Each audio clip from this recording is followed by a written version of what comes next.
जय श्री कृष्ण, जय श्री राधे। नमस्कार सभी भाई बहनों को। आज मैं आपके सामने विजया एकादशी की कथा लेकर आई हूँ। बोलिए विष्णु भगवान की जय। धर्मराज युधिष्ठिर बोले कि हे जनार्दन, फाल्गुन माह के कृष्ण पक्ष की एकादशी का क्या नाम है तथा उसकी विधि क्या है, सो सब कहिए। श्री कृष्ण भगवान बोले, हे राजन राजेश्वर, फाल्गुन माह के कृष्ण पक्ष की एकादशी का नाम विजया है।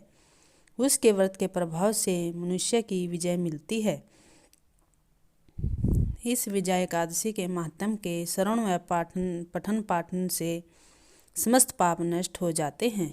एक समय देव ऋषि नारद जी ने जगत पिता ब्रह्मा जी से पूछा कि हे ब्रह्मा जी, आप मुझे फाल्गुन माह के कृष्ण पक्ष की विजया नामक एकादशी का व्रत विधान बता लाइए।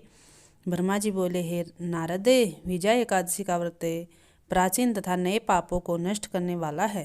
यह समस्त मनुष्यों को विजय प्रदान करता है। त्रेता युग में श्री रामचंद्र जी को जब 14 वर्ष के लिए वनवास हो गया, तब वह श्री लक्ष्मण जी तथा जानकी जी सहित पंचवटी में निवास करने लगे। इस जगह रावण ने श्री सीता जी का हरण किया। इस दुखद समाचार से श्री रामचंद्र जी अत्यंत व्याकुल हुए और श्री सीता जी की खोज में चल दिए। घूमते घूमते वे मरणासन जटायु के पास पहुँचे।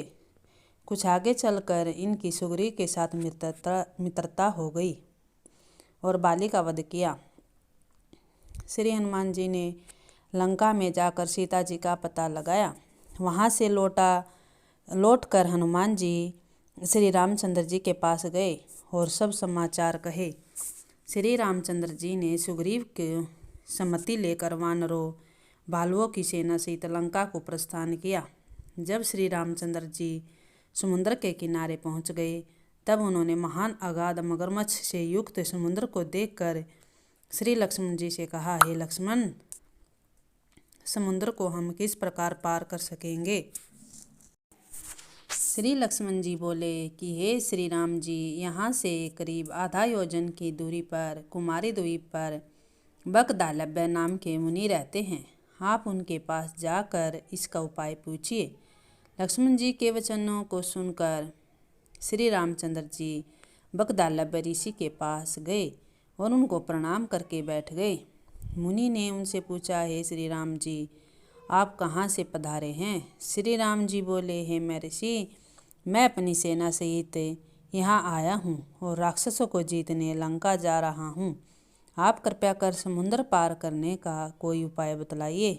बकदालभ्य ऋषि बोले, हे श्री राम जी, मैं आपको एक उत्तम व्रत बतलाता हूँ। फाल्गुन माह के कृष्ण पक्ष की विजया एकादशी का व्रत करने से तुम समुद्र से अवश्य ही पार होगे और तुम्हारी विजय होगी। हे श्री राम जी, इस व्रत की विधि यह है, दशमी के दिन स्वर्ण, चांदी, तांबा या मिट्टी किसी का एक घड़ा बनावे। उस घड़े को जल से भरकर तथा उस पर 5 पल्लव रखकर वेदिका पर स्थापित करें। घड़े के नीचे 7 नाज मिले हुए और ऊपर जौ रखें। उस पर श्री नारायण भगवान की स्वर्ण प्रतिमा स्थापित करें। एकादशी के दिन स्नान आदि नित्य क्रम से निवृत्त होकर धूप दीप नैवेद्य नारियल आदि से भगवान की पूजा करें। उस दिन भक्तिपूर्वक घड़े के सामने व्यतीत करें और रात्रि को भी उसी तरह बैठे रहकर जागरण करना चाहिए। द्वादशी के दिन नदी या तालाब के किनारे स्नान आदि से निवृत्त होकर उस घड़े को ब्राह्मण को दे देना चाहिए। हे राम, यदि तुम इस व्रत को सेनापतियों के साथ करोगे तो अवश्य ही विजय होगी। श्री रामचंद्र जी ने विधि पूर्वक विजया एकादशी का व्रत किया और इसके प्रभाव से दैत्यों के ऊपर विजय पाई। हे राजन, जो मनुष्य इस व्रत को विधि पूर्वक करेगा, उसकी दोनों लोकों में विजय होगी। श्री ब्रह्मा जी ने नारद जी से कहा था कि पुत्र, जो इस व्रत का महात्म सुनता है, उसको वाजपेयी यज्ञ के फल की प्राप्ति होती है।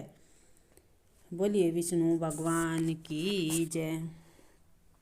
तो दोस्तों, ये थी हमारी विजया एकादशी की कथा अच्छी लगी है तो चैनल को सब्सक्राइब ज़रूर करें, शेयर करें, वीडियो को लाइक और कमेंट ज़रूर करें। धन्यवाद। जय श्री कृष्ण, जय श्री राधे। ओम नमो नमो भगवते वासुदेवाय नमः।